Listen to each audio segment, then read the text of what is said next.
Ako ko pala si William Lawrence Cabonilas, 18 years old, 6'5", shooting guard of Batangilas. Here they come.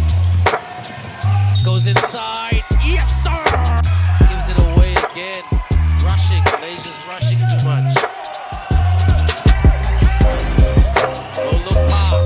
Up and one.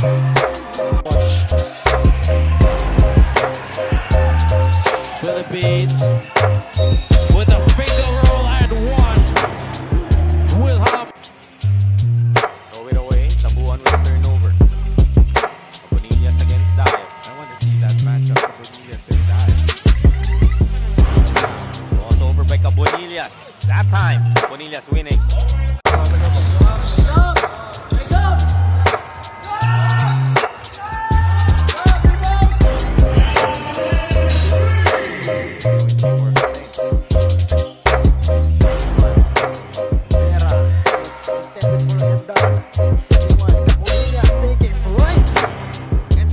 That jumper, that drive to the basket, and now FU on the run, and what a play there!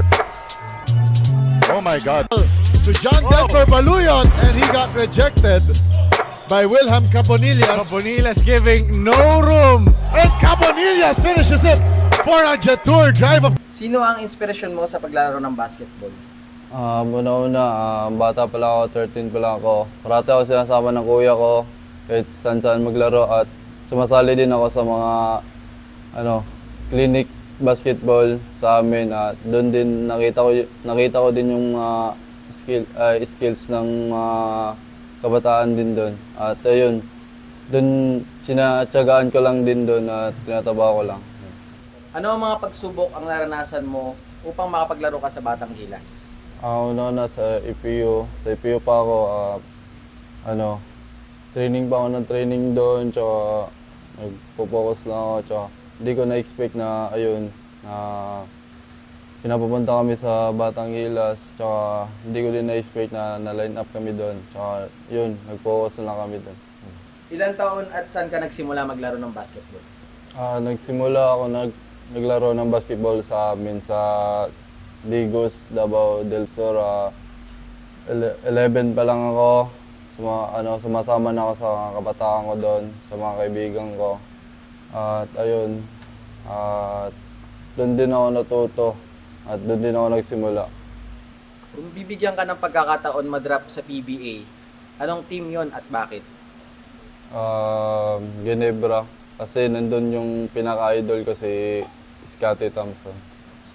Ano nararamdaman mo ngayon na nire-representa mo ang bansang Pilipinas? Una-una, masarap sa experience yun at na-represent namin yung Pilipinas at saka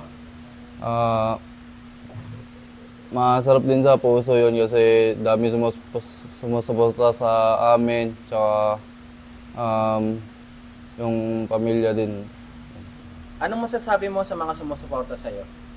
Una, nagpapasalamat po ako sa mga pamilya ko, tsaka sa papa ko at mama ko kahit malayo po sila. Tsaka nagpapasalamat din po ako sa mga coaches. Yun.